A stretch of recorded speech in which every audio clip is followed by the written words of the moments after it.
Golf.com conducts a weekly roundtable with writers from Sports Illustrated and Golf magazine. Check in every Sunday night for the unfiltered opinions of our writers and editors and join the conversation by tweeting us at golf_com. 1. Mark Leishman's wife, Audrey, wrote a blog post criticizing American fans for the way they treated international players at the President's Cup. She said she was thankful my boys weren't there to see the way people were treating their daddy. Rory McIlroy also had a fan kicked out at Hazeltine during last year's Ryder Cup. He probably deserved it for his expletive-filled rant, and Sergio Garcia called the way that same Ryder Cup crowd acted quite poor. Do we have a problem here? John Wood, caddy for Matt Kuchar at John Wood. Absolutely. I am working on an essay about this exact subject, and it's much too long to write here, but hopefully in the next few days it will be ready on golf.com.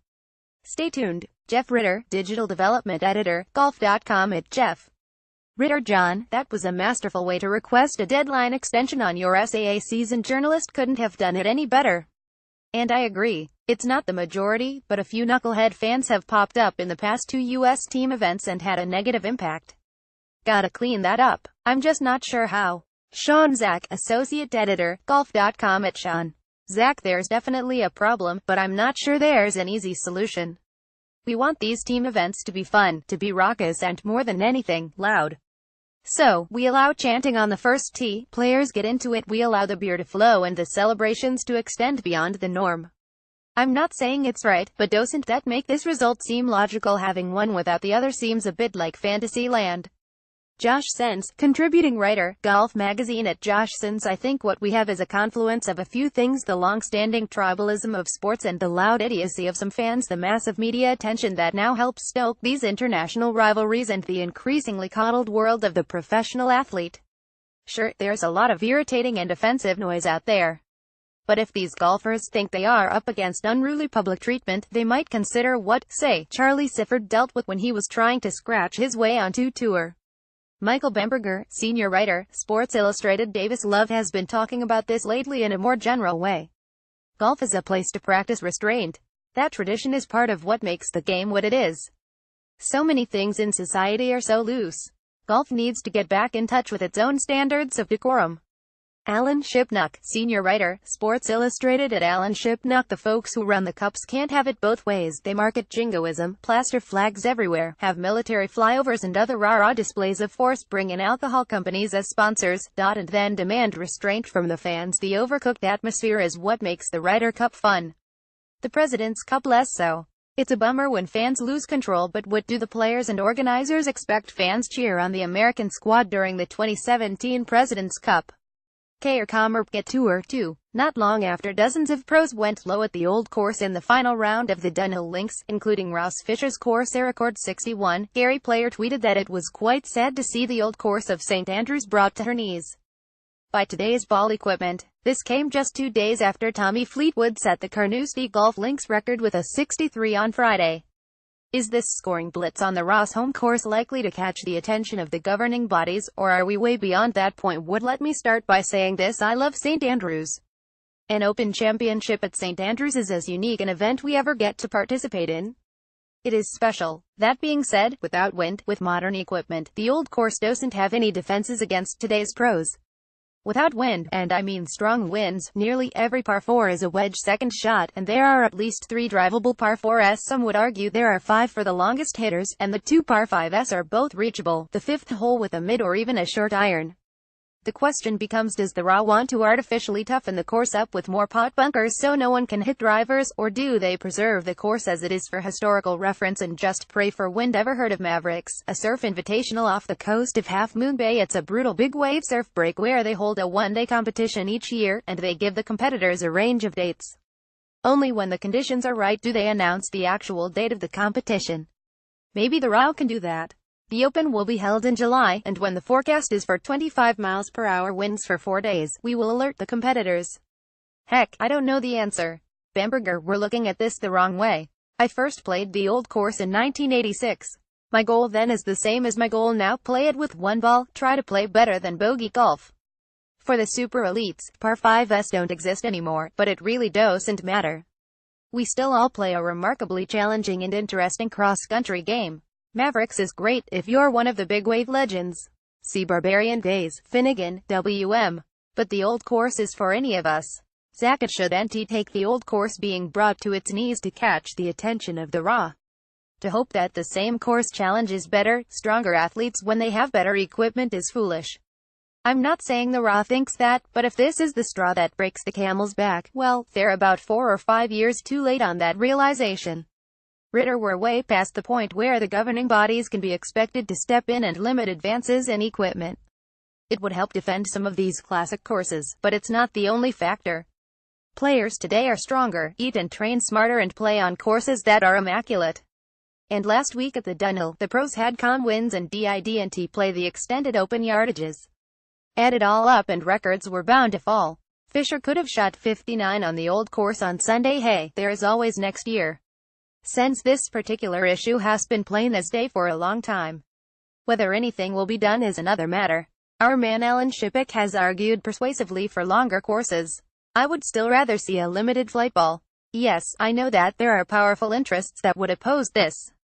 There are powerful interests that oppose many sensible things in our lives. It doesn't mean we shouldn't push for them anyway. Shipnuck 9K3. Rory McIlroy put a bow on his 201,617 season with a final round 72 at the Dunhill Links on Sunday. He finished 4 under for the tournament, 20 shots behind the winner, and tied for 63rd. It was just the second time in his professional career he was winless in a season. McIlroy, who has battled a rib injury and dropped to 6th in the world ranking, said he won't start hitting balls until the end of November and in the meantime plans to work on getting his body right. He's always been a streaky player, but do you expect 2018 to be a big bounce-back year for him? Would yes. Now, whether or not that includes major championship, I have no idea. But he is too good and has way too much talent to go another year without multiple wins and great golf. Rory got married and divorced from his caddy, and both of those are life and career-changing events. He will figure all that out, be healthy, and be back to the Rory we all know next year. Zach, sure, he could bounce back, but I'm not even sure that would be impressive. The expectations we have for Rory are for him to win a major, to win multiple other events, and for him to be a top 3 golfer in the world. I'd need about 1,000 words to explain why that's inherently difficult, but we were expecting a huge bounce back from him in 2016. Then we expected a major bounce back in 2017. We really didn't get either, but we still got average Rory, which was him finishing in the top 10 in 43% of his tour events, which is still great. Ritter, I want to believe, but I have no idea if he's healthy now, or if he can get there by next spring. Like Sean said, Rory still had a good year, he just didn't win. I don't think he becomes a consistent winner again until his body is right, and he can put in max practice time. Sens, I'd be lying if I pretended to have access to any special crystal ball here. But since that kind of pretending is the bread and butter of online punditry, I'm not holding my breath. Rory is an epic talent, but he's now up against nagging injuries and short-game demons. To say nothing of an ever-growing swell of young studs. Those are daunting foes. Bamberger, one of the things I love about Rory is how remarkably open he is. He reveals himself in his play and in his comments as few others in the game do. I saw little and heard little this year that tells me he is as hungry as he once was. That's understandable and that's okay, and that can change. But there's nothing to suggest to us when that might happen. Shipnuck, not so great. The fact is his play with the putter and wedges is miles behind the other top players. To be sure, injuries compromised his ability to practice and prepare this season, but his stats were poor in 2016 and middling in 15. Right now Rory is like a pitcher with a 105 miles per hour fastball but no curved changeup or slider. He has some serious weaknesses to address, but they transcend the physical. Rory McIlroy is taking some time off before returning in 2018. Mark Renicle spy images via Getty Images 4. Justin Thomas had a 201,617 season to remember, winning 5 times and claiming the FedEx Cup title. He'll defend the first of those 5 victories at next week's CIMB Classic, his first start of the season. While it might be hard to repeat a 5-win campaign, well, set the over-under on 201,718 wins for Thomas at 3. What side are you wagering on? Wood with good health, he'll take the over and give you 212 wins. He's never lacked for confidence, which is a great thing, and now he knows he is this good. It's not false bravado at all. I think he will show up every week expecting to win, and with that the only thing on your mind, things get very clear. Ritter Thomas was awesome this year, but before Tiger reset the standards for what makes a great tour season, a 3-win year was pretty special. In fact, last year DJ and Jason Day led the tour with 3 wins each. I think Thomas is here to stay, but he'll take under 3 titles in 201,718. Zach, let me start by saying a 3-win over-under is an awful line. 2 wins would be solid and 4 would make him a prime player of the year candidate. Something like 2.5 wins is more fair. Anyway, his recent victories might lead us to forget just how much he was in contention this year. You could say the same for Jordan Spieth, too, but this could have very well been a 7-win season if Thomas wouldn't have buckled in Mexico or if Brooks Koepka doesn't take off with the U.S. Open. So, yes, gimme Thomas to win 4 times. Since at this point I'm more interested in seeing whether he can nab another major, which I believe he will. Bamberger Justin Thomas will absolutely win at least 3 times on tour in the new season. I know this because, Shipnuck lol, Mike, the problem is baked into this question. Thomas is already teeing it up again. Dude needs 3 months off, not another start. He'll take the under, strictly because of burnout. 5. 37 days after releasing a video of himself chipping, on Saturday Tiger Woods tweeted a video of himself hitting full iron shots, but we still don't know when he'll return to golf competitively. What should we read into Tiger's decision to publish these home videos? Ritter the Tiger News note capitalization with the most traction coming out of President's Cup week was Woods' final answer at a midweek press conference, where he said he could envision a scenario where he never plays competitive golf again. I think Woods saw the headlines, didn't care for them, and wanted to remind everyone that he's going to give another comeback his best shot. I have no idea if he'll get there, but he's trying. Would I agree with Jeff? Walking a couple matches with Tiger last week at the President's Cup, it's amazing how much the fans want Tiger back. I guess it's not amazing, but everywhere he went, we all heard "We want you back, Tiger, get back out here, Tiger," so maybe that gets his juices flowing a bit and he wants those to know he's giving it his best shot. I think the world of Jordan, Ricky, Justin, Rory, Jason, etc., but add them all up and they don't move the needle like Tiger did when he was that Tiger. I would just love for all these guys who don't really know what it's like to play with that Tiger to experience it once. A Sunday with Tiger in the lead at Augusta. There's just nothing quite like it, and it would be good for them to go through it just once. Zach, he'll read into it. The guys on the comeback trail. It's October, his event is coming up, 2018 is fully on everyone's mind as the season has officially started, he's feeling good, surgeon gives him the go-ahead, and it's time for a stripe show. Feel free to read that as optimism or sarcasm, either works, but he seriously seems bought into a comeback to golf. Now, what is your definition of a comeback? Since that he has excellent high-speed internet access, and that the old itch is still there.